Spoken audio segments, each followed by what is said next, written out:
पिछली जो 2 वीडियो मैंने बनाई वो रियल कमेंट के रियल आंसर के ऊपर थी। जैसे कि किसी वीडियो में कमेंट आया था तो उसका जो मुझे ठीक लगा उसके जो कमेंट से रिलेटेड तो मैंने अपनी राय बताई थी। और मैंने आप लोगों से भी रिक्वेस्ट किया था कि जिसको भी इनका जो आंसर सही समझ में आता है, हो सकता है कि मुझे वो चीज़ सही नहीं समझ में आई है, तो जिसको जो आंसर समझ में आता है वो आप कमेंट में आंसर करें। तो पिछली जो वीडियो आई थी उसमें तो किसी ने अपना जो भी उनका ओपिनियन था वो लिखा भी था, जिसमें कि मैंने बताया था कि पति दूसरे शहर रहते हैं ना, उसमें किसी ने कमेंट भी लिखा था। बहुत अच्छी बात है, जिसको जो समझ में आता है वो लिखना चाहिए। देखिए कई बार क्या होता है कि हम अपने मन की बात किसी जान पहचान के लोगों से या रिश्तेदारी में किसी से नहीं कर पाते हैं, लेकिन हमारी ऐसी कोई परेशानी है, कोई प्रॉब्लम है जो कि हमें चाहिए कि उसका सोल्यूशन मिल जाए, लेकिन हम जान पहचान के लोगों से बात नहीं कर सकते हैं। तो हम यहाँ पर वो प्रॉब्लम लिख सकते हैं, बड़े आराम से लिख सकते हैं। क्यों? क्योंकि यहाँ पर कोई किसी को नहीं जानता है। ये एक ऐसी जगह है जहाँ पर सब एक दूसरे से अनजान है। हो सकता है हमारी कोई ऐसी प्रॉब्लम थी जिसका सॉल्यूशन हम ढूंढ रहे थे, हमने यहाँ पर कमेंट कर दिया और किसी अनजान व्यक्ति ने उसका सॉल्यूशन आपको बता दिया, तो आपको आपकी प्रॉब्लम का सॉल्यूशन मिल जाएगा। और इनडायरेक्टली हम एक दूसरे की हेल्प भी करते हैं। दूसरे की हेल्प करके अच्छा ही लगता है ना? तो मैं आज भी आपको ये कहना चाहती हूँ कि अब मैं पूरी कोशिश करूँगी कि जो रियल कमेंट होंगे उनके रियल जो भी मुझे समझ आएगा उसका आंसर करने की। और मैं आपसे भी रिक्वेस्ट करना चाहूँगी कि हो सकता है मैं कुछ गलत हूँ, हो सकता है जो कमेंट आएगा उसके बारे में विचार मेरे कुछ गलत हैं, तो आप करेक्ट कीजिए कि जो भी आपकी राय बनती है उसमें कमेंट में ज़रूर लिखिए, जिससे कि दूसरों की मदद हो जाएगी। तो चलिए आज का कमेंट पढ़ते हैं। दीदी मेरी शादी को 12 साल हो गए हैं, सब कोशिश कर ली, सब डॉक्टर को दिखाया, आईवीएफ भी करवाया, पर मैं माँ नहीं बन पाई। मेरी इच्छा है कि मेरा भी बच्चा हो। कभी कभी तो इतना परेशान हो जाती हूँ कि लगता है मैं किसके लिए जी रही हूँ। मुझे कुछ भी समझ में नहीं आता, मैं क्या करूँ।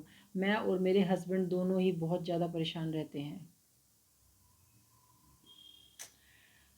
देखिए हर लेडी का सपना होता है कि जब शादी हो जाती है उसके कुछ टाइम बाद उसको लगता है कि मेरा भी अपना बच्चा होना चाहिए। और जब हस्बैंड वाइफ दोनों को ऐसा लगता है कि हमारा अपना बच्चा हो तो वो कोशिश भी पूरी करते हैं। जैसे कि आपने बताया, आपने भी पूरी कोशिश करके देख ली, सब डॉक्टर्स को भी दिखाई लिया होगा, आपने आईवीएफ भी करा लिया। तो अब जो मुझे समझ में आता है इस जगह पर, मुझे यही समझ में आ रहा है कि अब आपके पास एक रास्ता बचता है गोद लेने का, कि बच्चे को आप अडॉप्ट कर लें। बहुत सारे लोग ऐसा करते हैं कि कुछ टाइम तक वेट करते हैं, वो अपना इलाज कराते हैं, डॉक्टर को दिखाते हैं। तो मुझे तो बस इतना ही समझ में आ रहा है कि इस टाइम पे अगर आपको सारे काम आपने कर लिए हैं, अब आप इतना ज़्यादा परेशान हो गए हैं और धीरे धीरे करके एज भी बढ़ ही रही है क्योंकि शादी को 12 साल हो गए हैं, तो मुझे ऐसा लगता है कि अब आप बच्चे को अडॉप्ट करने के बारे में सोच सकते हैं, जिससे कि आपके जीवन में भी एक माता पिता बनने की खुशी आ जाएगी और एक बच्चे को भी नया जीवन मिल जाएगा। मुझे तो इतना ही समझ में आता है। बाकी मैं फिर से सब लोगों से यही कहना चाहूँगी कि इसके बारे में भी अगर आपकी कोई राय है, आपका कोई और विचार है, आपको लगता है कि किसी और तरीके से ये माता पिता बन सकते हैं, तो आप कमेंट में ज़रूर शेयर करें, जिससे कि उनके घर में खुशियाँ आ जाएंगी। ठीक है, और वो माता पिता बन जाएंगे। क्योंकि हर इंसान चाहता है शादी के थोड़े दिन बाद, थोड़े दिन तक तो 2-3 साल तो लगता है कि चलो ठीक है हम घूम फिर लेंगे, उसके बाद एक अधूरापन लगता है। एक माता पिता बनने का जो सुख होता है ना, वो अलग ही लेवल का होता है। तो आपको कुछ भी इसका आंसर समझ में आता है तो आप कमेंट में ज़रूर बताएं। बाकी मेरी राय यही है कि अगर आप सब काम करा चुके हैं, आप सब, आपको डॉक्टर को दिखा लिया, तो आप बच्चा गोद लेने के बारे में सोच सकते हैं। चलिए दूसरा कमेंट पढ़ते हैं। मेरे 2 बेटे हैं, दोनों आपस में बहुत लड़ते हैं, एक दूसरे को गाली देते हैं, कभी टीवी के लिए कभी फ़ोन के लिए सारा दिन लड़ते रहते हैं। मैं बहुत परेशान हो गई हूँ। बच्चे हैं आपस में तो लड़ेंगे, कोई बहुत बड़ा इशू नहीं है। भाई भाई है, भाई बहन है, बहन बहन है, सभी आपस में लड़ते हैं। छोटे होते हैं ना, सब लड़ते हैं, इसमें कोई बहुत परेशान होने की बात नहीं है। लेकिन हाँ, जहाँ पर आपको परेशान होने की ज़रूरत है वो है गाली देना। देखिए आपके बच्चे अभी छोटे हैं, उन्होंने गाली देना कहाँ से सीखा? सबसे पहले तो आप ये देखिए कि आपके घर में कोई गाली देता है? आपके घर के जितने भी लोग हैं, आप ऑब्ज़र्व करें कि कौन गाली देता है। बच्चों ने गाली देना सीखा कहाँ से? अगर तो आपके घर में कोई गाली नहीं देता है तो उसने कहीं बाहर से सीखी है। जिस जहाँ पर आप रहते हैं, जिस एरिया में रहते हैं, वहाँ वो बच्चों के साथ खेलता होगा, हो सकता है उन बच्चों से सीखी हो सकता है उसने फ़ोन से ही सीखी हो, यूट्यूब वगैरह पे कहीं सुनी हो सकता है कि स्कूल में कहीं सीखी हो। तो इस बात पे आपको ध्यान देना ही पड़ेगा कि बच्चे गाली देना कहाँ से सीख रहे हैं। तो आप उस चीज़ के ऊपर ध्यान दें। ऐसा नहीं है कि बच्चे गाली दे रहे हैं उनको डांट दिया, डांटने से कोई हल नहीं निकलेगा। आपको ऑब्जर्व करें कि बच्चा सीख कहाँ से रहा है, उसको प्यार से पूछे, समझें, समझाएं। लेकिन अगर आप वो गाली दे रहे हैं और आपने डांट दिया या फिर मार भी दिया, थप्पड़ लगा दिया, तो उससे कोई सोल्यूशन नहीं निकलने वाला है, वो अगली बार फिर गाली देगा। अब आपको ऑब्जर्व करना है कि गाली देना सीख कहाँ से रहा है।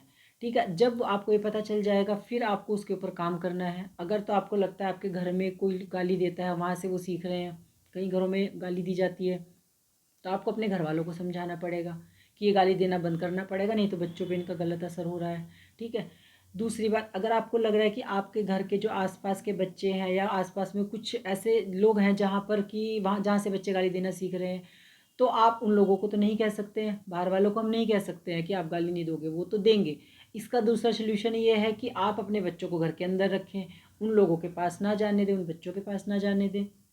अब तीसरा वो कहाँ से सीख सकता है, वो फ़ोन से सीख सकता है, यूट्यूब से सीख सकता है, कहीं ना कहीं से तो उसने बच्चे ने गाली सीखी है।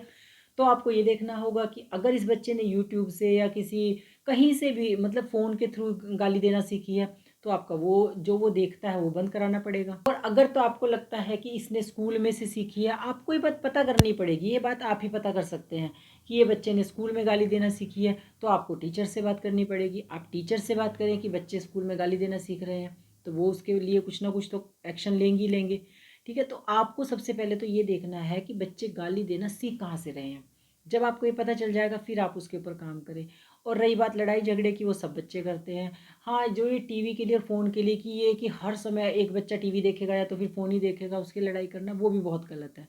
ये तो मैं अपनी हर एक वीडियो में बोलती हूँ कि एडिक्शन नहीं होना चाहिए। थोड़ी बहुत देर बच्चे टीवी देख रहे हैं, फ़ोन देख रहे हैं, कोई बात नहीं, चलो थोड़ा सा देर के लिए देखना एक अलग बात है। लेकिन हर समय अगर बच्चे फ़ोन की जिद कर रहे हैं तो फिर टीवी की जिद कर रहे हैं, ये गलत है। इसके ऊपर भी आपको नज़र रखनी पड़ेगी, आपको डांटना भी पड़ेगा, आपको समझाना भी पड़ेगा, आपको उसके फ़ायदे नुकसान अपने बच्चों से बैठ के बात करें, बताएं कि क्या फ़ायदे हैं क्या नुकसान है। आप बच्चों से पूछें कि इतनी देर यूट्यूब देखा या तो फिर कोई भी जो भी वो देखते हैं, गेम खेलते हैं, कि तुम्हें क्या क्या फ़ायदा हो रहा है इस चीज़ का। तो आप अपने बच्चों से बैठ के बात करें, उन्हीं के मुंह से बुलवाएं कि उन्हें क्या फ़ायदा हो रहा है और क्या नुकसान हो रहा है। ठीक है, जब आप उन्हीं के मुंह से बुलवाएंगे ना कि टीवी देखने से या फ़ोन देखने से तुम्हारे क्या क्या नुकसान हुए या तुमने क्या क्या फ़ायदे हुए, वो सब बताएंगे। फ़ायदे होंगे ना वो भी बताएंगे वो, और अगर नुकसान होगा तो वो भी बताएंगे। उन्हीं के मुंह से आप निकलवाएं कि क्या फ़ायदा हुआ क्या नुकसान हुआ। फिर उनको अपने आप ही गिल्टी फील होगी कि हमें फ़ोन देखने से ये नुकसान हो रहा है, हमारे दिमाग पे असर हो रहा है, हमारा पढ़ाई में से मन हट रहा है, हम सुस्ती आ रही है हमारे अंदर, हम एक्टिव भी नहीं है, हम खेलने कूदने के लिए नहीं जा रहे हैं। बहुत सारी चीज़ें उनको अपने आप समझ आने लगेंगी जब आप रोज़ रोज़ उनसे बात करेंगी। देखिए, बच्चों को हर समय हर चीज़ के लिए डांटना सोल्यूशन नहीं होता है। अगर आप बच्चों को सिर्फ डांटते रहेंगे ना, तो वो आपकी बात कभी भी नहीं मानेंगे। इसीलिए बच्चों से बात करें, उनको समझाएं। अगर उनको समझ में बिल्कुल भी नहीं आती है, हो सकता है आपको डांटना पड़े तो डांटना चाहिए, लेकिन डांटना आपका पहला ऑप्शन नहीं होना चाहिए कि बस बच्चों को लड़ते हुए देखा और आपने डांटना शुरू कर दिया। आपको ऐसा नहीं करना चाहिए। ठीक है। और हाँ, गाली अगर बच्चे दे रहे हैं तो उसके ऊपर आपको ज़रूर वर्क करना चाहिए, क्योंकि देखिए बचपन में ही जब ये गाली देना सीख जाएंगे ना, तो बड़े होते होते इनके मुंह पे वो गालियाँ पक जाएंगी, फिर इनको गाली नॉर्मल लगने लगेगी, फिर इनको लगेगा ही नहीं कि हमने गाली दी है। तो इसके लिए शुरू से ही आपको मेहनत करनी पड़ेगी। इसी को तो कहते हैं पेरेंटिंग। बच्चों की परवरिश कैसे की जाती है, यही तो छोटी छोटी चीज़ों पे हमें ध्यान देना होता है। तो बस आप उनके ऊपर ध्यान दें, आप परेशान बिल्कुल भी ना हो। बहुत सारे बच्चे लड़ते हैं, लड़ना कोई बहुत बड़ी बात नहीं है। लेकिन आप ये जो बच्चों को टीवी देखना, फ़ोन देखना, गाली देना, इनके ऊपर आपको ही वर्क करना पड़ेगा। एक माँ ही होती है, जब बच्चे छोटे होते हैं ना, माँ ही होती है सारा दिन बच्चों के पीछे पीछे घूमती है, उनको अच्छा बुरा वही सब समझाती है। सबसे ज़्यादा टाइम स्पेंड माँ ही करती है अपने बच्चों के साथ में। ठीक है, तो आप भी परेशान ना हो और अपने बच्चों को समझाएं, वो ज़रूर समझेंगे। थोड़ा सा आपको मेहनत करनी पड़ेगी, थोड़ा सा आपको टाइम भी लगेगा, लेकिन अभी उनका बचपना है तो वो समझ जाएंगे। ठीक है, जब वो बड़े हो जाएंगे फिर मुश्किल हो जाएगा समझाना। तो इसीलिए उनको समझाने की पूरी कोशिश करें। तो आज मुझे जो मेरे को समझ में आया, 2 कमेंट थे इनके, जो मुझे समझ आया मैंने उनका आंसर दिया। बाकी फिर से मैं वही रिक्वेस्ट करूँगी कि जिसको इनका और कोई बेहतर आंसर समझ में आता है वो ज़रूर कमेंट में शेयर करें, जिससे कि सामने वाले की हेल्प हो जाए। अगर आपको वीडियो पसंद आया तो वीडियो लाइक ज़रूर करें, सबके साथ शेयर करें। चैनल अगर पहली बार देखा तो उसको सब्सक्राइब करे बिना बिल्कुल ना जाएँ। बेल आइकन ज़रूर दबाएँ, जिससे कि जो अगली वीडियो आएगी उसका नोटिफिकेशन आपको मिल जाएगा। ठीक है, और आपका कोई भी कमेंट है, कोई भी प्रॉब्लम है, आप कमेंट सेक्शन में ज़रूर लिखिए। Thank you so much.